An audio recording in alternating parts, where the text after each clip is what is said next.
Paulo é o único escritor no Novo Testamento que trata do assunto da nossa reconciliação com Deus. Ele faz isto em duas passagens, Romanos capítulo 5, versículo 10 e 11, e 2 Coríntios capítulo 5, do versículo 18 a 21.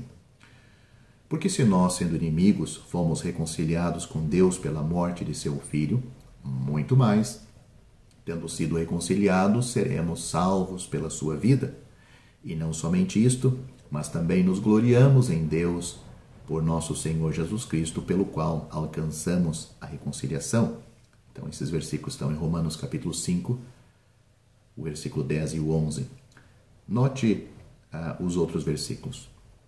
E tudo isto provém de Deus, que nos reconciliou consigo mesmo por Jesus Cristo e nos deu o ministério da reconciliação. Isto é, Deus estava em Cristo reconciliando consigo o mundo, não lhes imputando os seus pecados, e pôs em nós a palavra da reconciliação. De sorte que somos embaixadores da parte de Cristo, como se Deus por nós rogasse. Rogamo-vos, pois, da parte de Deus, que vos reconcilieis com Deus. Aquele, ou seja, Cristo, que não conheceu o pecado, o fez, ou seja, Deus o fez pecado por nós, para que nele, em Cristo, fôssemos feitos justiça de Deus. Então, esses versículos estão em 2 Coríntios capítulo 5, do versículo 18 a 21. Os coríntios foram os primeiros santos a aprender esta doutrina, pois esta epístola foi escrita antes da carta aos Romanos. De todos os termos usados em relação à nossa conversão, à nossa salvação, talvez reconciliação seja o termo mais polêmico. Alguns de nossos ouvintes talvez não concordarão com o ponto de vista que vamos apresentar. Portanto, sim, eu sinto que devemos apresentar o parecer deles sobre este assunto e ver se tem apoio das Escrituras.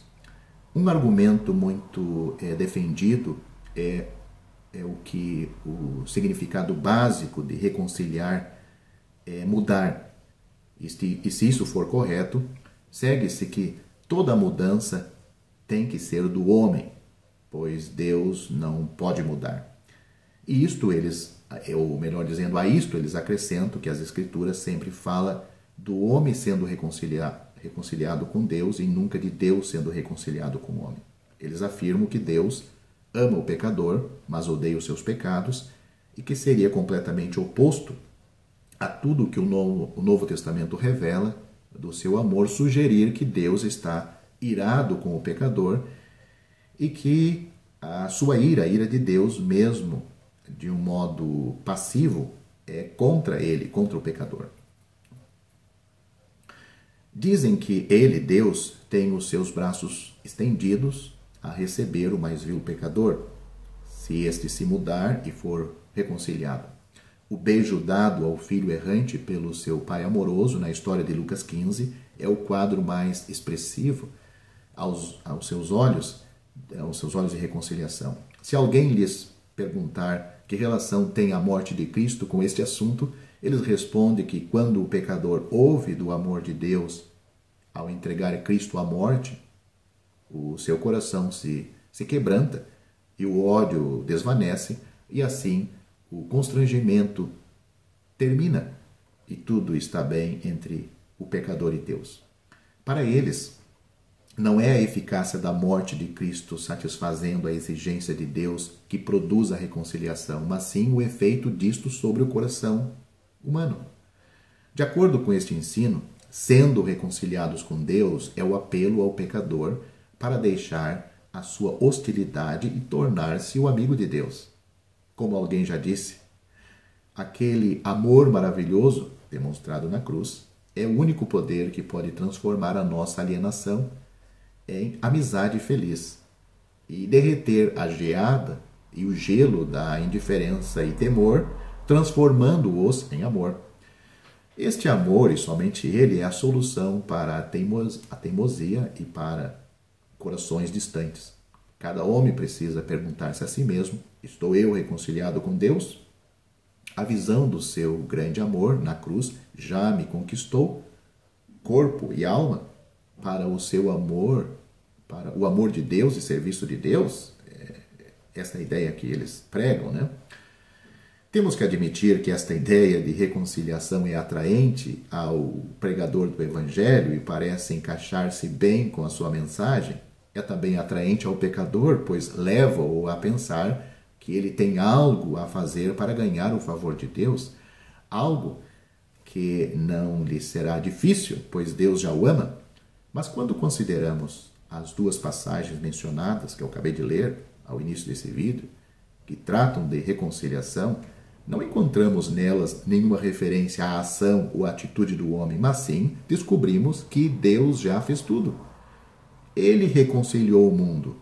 Ele não mais imputa aos reconciliados as suas transgressões, e estes são salvos da sua ira, da ira de Deus.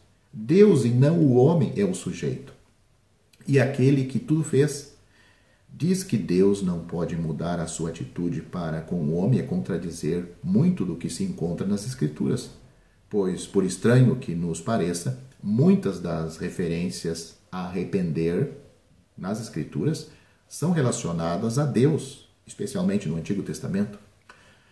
Quando a ira de Deus, quando a sua santa ira contra o pecado, isto ele não pode mudar, mas quando o pecado é removido, a causa da sua ira também é removida. E ele, Deus, pode mudar em relação ao pecador arrependido e ainda ser aquele que é imutável em relação ao seu caráter.